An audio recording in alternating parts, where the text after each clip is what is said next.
Issue 1, return to ruin.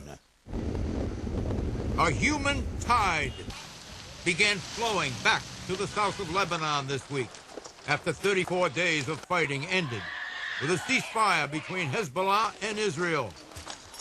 The south of Lebanon has borne the brunt of the fighting. Rubble and litter are everywhere, along with scattered, unexploded ordnance and decomposing corpses.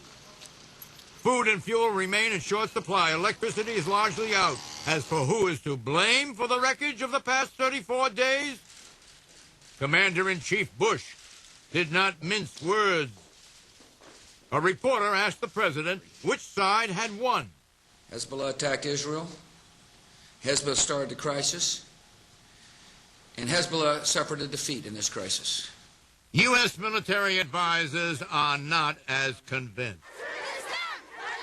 They think Hezbollah and Iran appear to have won. Hezbollah boosted its image in the Arab world, launched many rockets into Israel, survived intense bombardment with its command and control intact. They see Iran as the second winner. Improved credibility through trained and well-armed Hezbollah fighters.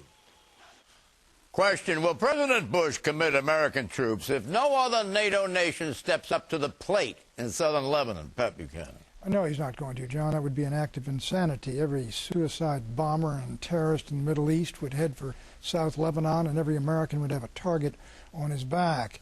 But when the president says that Hezbollah suffered defeat, his body language said something else. He was ticked off at that press conference. The truth is, the losers in this war are first and foremost, as you pointed out, Lebanon. Secondly, Israel has suffered the perception of a defeat, of a bad defeat for the greatest military in the Middle East. And third, the United States has suffered a defeat. The winners are Hezbollah first, Iran second, Syria third. Nasrallah right up there. Nasrallah and Hezbollah. Eleanor? No American troops in the region, because American troops aren't going to go in there and do what Israel couldn't do, which is disarm Hezbollah, and that's why the French are reluctant to put more than 200 troops in there.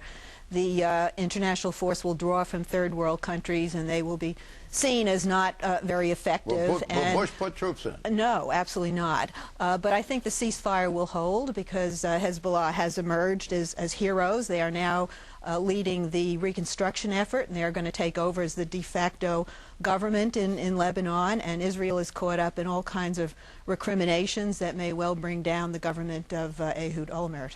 The Hezbollah has to be contained. Why wouldn't President Bush send troops in, Tony?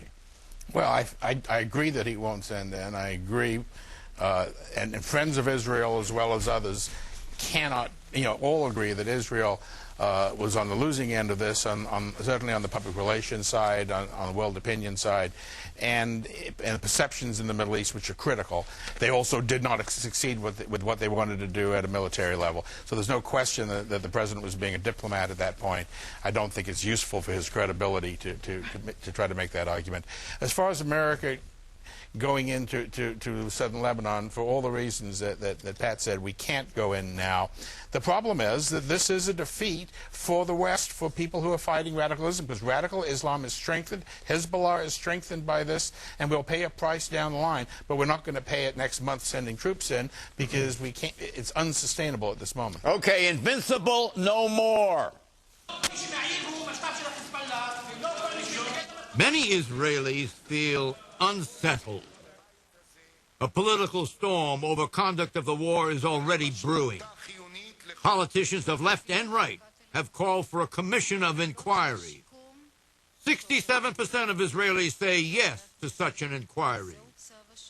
Now Israel, after it fully withdraws from Lebanon, must rely on international peacekeepers and Lebanese troops to keep Hezbollah at bay. But Prime Minister Ehud Olmert insists that Israel will feel free to strike back at Hezbollah in the future.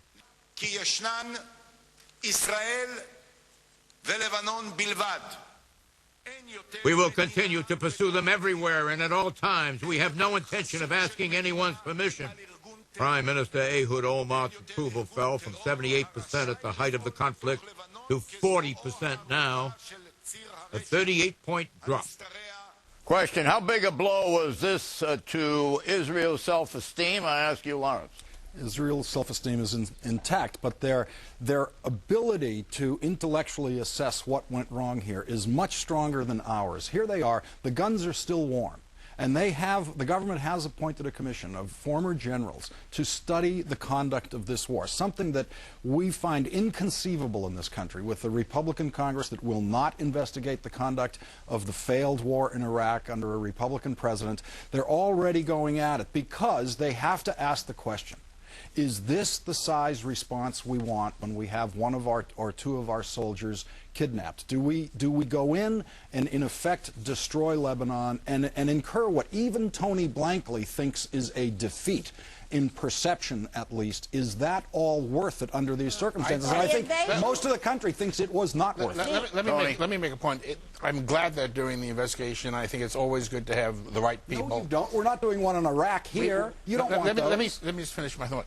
Yes, in fact, I'm in favor of a close investigation, both particularly inside the administration, on what's going wrong in Iraq. I completely agree with that. Do you think that the IDF should be reformed? Well, there's a lot of debate on that, but they're not just looking at whether the response was disproportionate based on two people. I think they're going to be looking at the whole question of the use of air power and this efficacy in the face of determined ground troops, which is what Hezbollah is. What about the intelligence? What about the intelligence? The intelligence is going to be criticized too. It's the same critique that we need to have in our government regarding the efficacy of air power. Air power, whether it's Hitler bombing on London or us bombing in Iraq or Israel bombing in Lebanon, air power is not decisive. I'm sorry. The invasion of Lebanon was almost as ill-conceived as the invasion of Iraq, and at least the Israelis had the good sense to get out after 4 weeks and to reverse course. We made the same mistakes, over-reliance on air power, not sending enough ground troops. This was a microcosm of what went wrong in Iraq, and I commend Israel for having the guts to have the accountability to have the inquiry.